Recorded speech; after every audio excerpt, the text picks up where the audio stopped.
Sejumlah kendaraan dipaksa balik arah pada penerapan PSBB Malang Raya hari pertama. Kendaraan yang dipaksa balik arah yakni kendaraan dengan nomor polisi luar kota dan pengemudi yang tidak bisa menunjukkan surat tugas. Minggu pagi, gugus tugas COVID-19 memberhentikan seluruh kendaraan dengan nomor polisi luar Malang Raya. Pemeriksaan dilakukan di pos pemantauan Malang Kota di Jalan Raya Karanglo, Malang, Jawa Timur. Satu persatu pengemudi diminta menunjukkan kartu identitas dan surat tugas untuk memasuki wilayah Malang Raya. Bagi pengemudi yang membawa surat tugas, petugas mencatat identitas dan mengecek suhu tubuh serta meminta surat keterangan sehat dari wilayah asal mereka. Sementara bagi pengemudi yang tidak bisa menunjukkan surat tugas, langsung diminta untuk balik arah. Lewat Malang Raya, Pak. Sama di Panjen juga dikembali. Dan telah bersama kami saat ini ada Bupati Malang, ada Bapak Sanusi untuk mengetahui hari pertama penerapan PSBB Malang Raya. Selamat siang Pak Sanusi. Selamat siang. Pak Sanusi, bagaimana ini hari pertama penerapan PSBB di Malang Raya? Ya, masih banyak masyarakat kurang memahami sehingga terpaksa bagi mereka yang tidak mematuhi untuk pengendara kita kembalikan seperti aturan mudah berkendaraan itu, moda transportasi itu kendaraan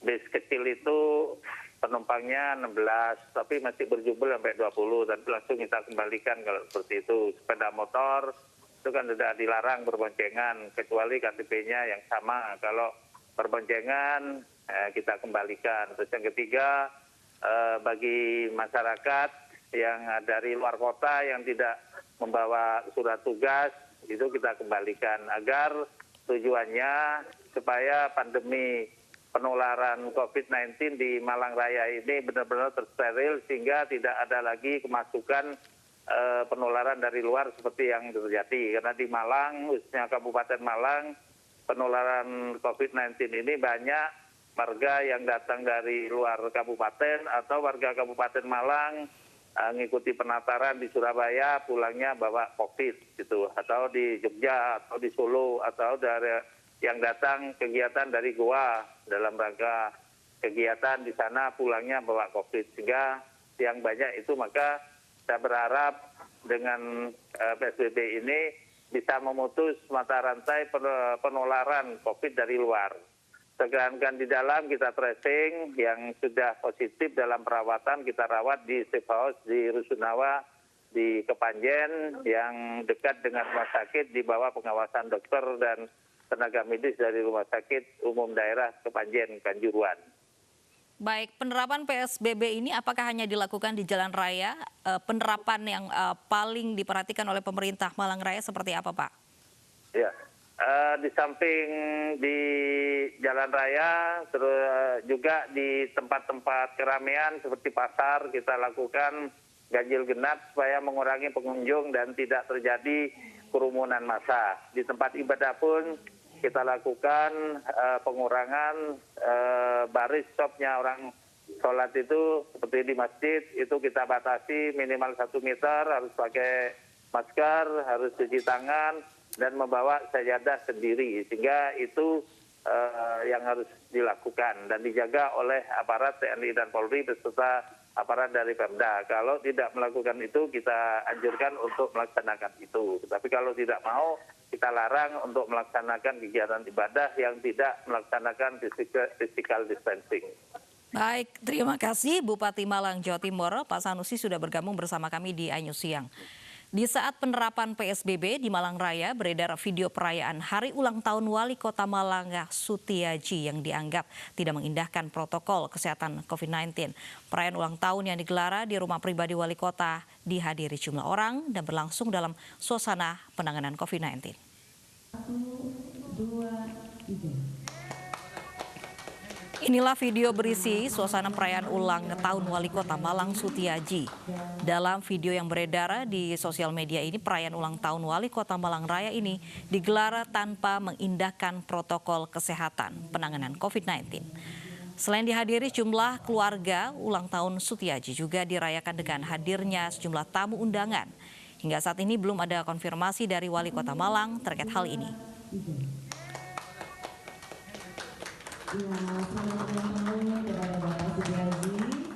Terpidana kasus penganiayaan 2 muridnya Bahara bin Smith bebas dari Lapas Pondok Rajek Depok, Jawa Barat. Kebebasan Bahara disambut ratusan pendukungnya tanpa mempedulikan protokol kesehatan penanganan COVID-19. Inilah suasana penyambutan Bahara bin Smith yang bebas dari tahanan lapas. Di sepanjang perjalanan menuju pondok pesantren Tajul Alawiyin, Kemang, Bogor, Jawa Barat, ratusan pendukung Bahar berkumpul dan meneriakkan dukungan. Ironisnya, dukungan para santri dan pendukung Bahar ini tidak mengindahkan protokol kesehatan dan anjuran jaga jarak.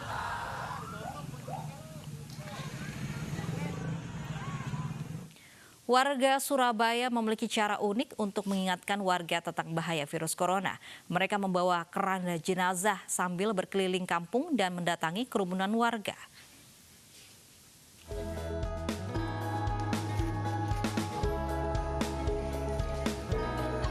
Dengan mengenakan baju hazmat lengkap dengan pelindung wajah, warga yang mayoritas anggota Karang Taruna Mojo, Surabaya ini berjalan berkeliling kampung. Bersama TNI dan Polri juga pihak kecamatan dan puskesmas, mereka membawa keranda mayat. Sambil menyemprotkan disinfektan di sepanjang jalan, sekelompok orang ini juga menegur warga yang tidak mengenakan masker.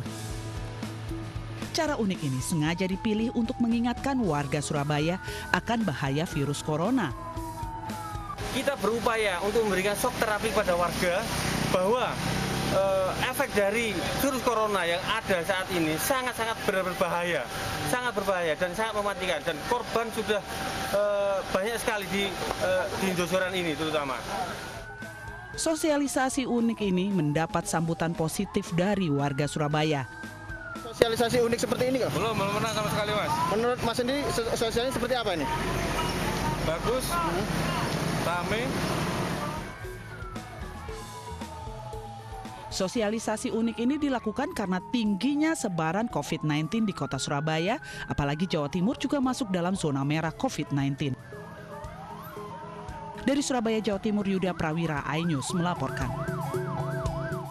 Hari ketiga relaksasi atau pelonggaran PSBB di Kota Tegal, Jawa Tengah, sejumlah pasar tiban atau pasar musiman dipadati pembeli.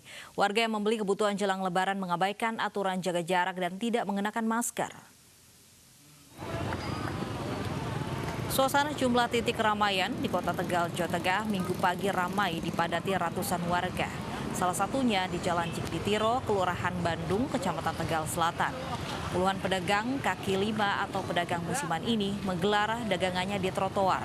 Ratusan warga pun memadati pasar tiban ini untuk membeli keperluan jelang Lebaran. Para pembeli tidak mengindahkan protokol kesehatan. Mereka mengabaikan aturan physical distancing atau jaga jarak fisik, serta masih banyak warga yang tidak mengenakan masker. Pemerintah Kota Tegal melakukan pelonggaran PSBB sejak 15 Mei lalu, pasca Kota Tegal berstatus zona hijau atau zero COVID-19. Relaksasi atau pelonggaran PSBB dilakukan untuk membangkitkan sektor ekonomi yang meredup sejak penerapan PSBB 23 April lalu.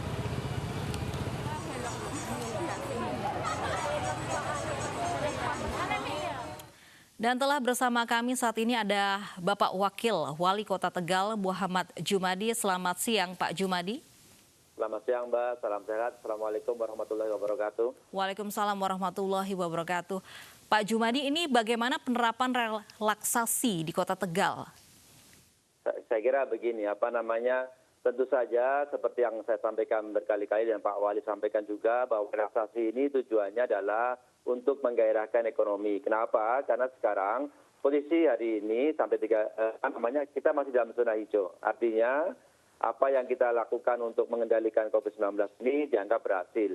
Sampai hari ini tidak ada lagi yang positif COVID-19. Namun demikian, tentu saja kewaspadaan harus kita lebih tingkatkan lagi. Bahkan saya katakan harus lebih tingkatkan 3 kali lipat. Untuk apa? Untuk menjaga agar jangan sampai wabah itu kembali ke Kota Tegal. Ada beberapa hal yang perlu saya sampaikan juga, seperti mal, kemudian supermarket, pasar tradisional, kita juga buka kembali. Sebelum dibuka kemarin kita lakukan penyemprotan disinfektan massal di masing-masing mal. Kemudian seluruh mal juga harus mengikuti protokol kesehatan dengan ketat. Contohnya misalnya mereka jualan buah atau jualan makanan, semuanya harus di wrapping. Bahkan makanan pun yang dia jual makanan itu semua pakai face shield. Kemudian sendok, garpu semuanya juga harus pakai wrapping. Untuk apa? Untuk secure-nya kita pada saat kita melakukan aktivitas di mal maupun di rumah makan. Baik Pak Jumadi, tapi masih banyak ditemukan walaupun memang ini relaksasi masih ada yang tidak mengindahkan aturan physical distancing dan masker terutama di pasar-pasar di Kota Tegal. Begini, kalau pasar Tiban pasti berbeda dengan pasar tradisional. Pasar Tiban pasti memang ini hanya satu hari saja, katakanlah hari Minggu kayak tadi. Hari ini kita tadi pagi saya memantau langsung juga melihat memang ada pasar kaget gitu kan, karena dia hanya berjualan sampai jam 10 dan itu selesai gitu kan. Ini yang memang susah kita kendalikan. Karena apa? Karena datanya juga tiba-tiba, namanya pasar Tiban. Namun demikian, ini sebagai bagian daripada evaluasi. Nanti ke depan sudah tidak boleh lagi seperti itu. Tadi kan saya harus, karena kan pasar Tiban baru di hari Minggu ini. Di hari Minggu ini pada saat kita melakukan relaksasi. Kita baru 3 hari dan kita melihat langsung tadi, saat cek lapangan juga memang ada seperti itu. Tentu saja kita akan memberikan edukasi lagi kepada mereka, masyarakat agar tetap menggunakan masker, tetap menjaga jarak. Kalau pasar tradisional semuanya sudah ada physical distancing, social distancing pakai masker. Mal-mal, kemudian rumah makan juga sama sudah seperti itu. Memang ini yang mungkin agak harus kita akui, memang ini bagian daripada evaluasi. Karena evaluasi yang kita lakukan bukan cuma harian, mingguan, tapi every day, every time. Seperti tadi saya langsung melihat saya langsung perintahkan kepada Satpol PP untuk melakukan operasi terhadap pasar-pasar Tiban yang ada di Kota Tegal. Baik, relaksasi PSBB di Kota Tegal juga berlaku untuk ibadah-ibadah ini apalagi menjelang Lebaran, adanya sholat Idul Fitri nantinya seperti apa Pak?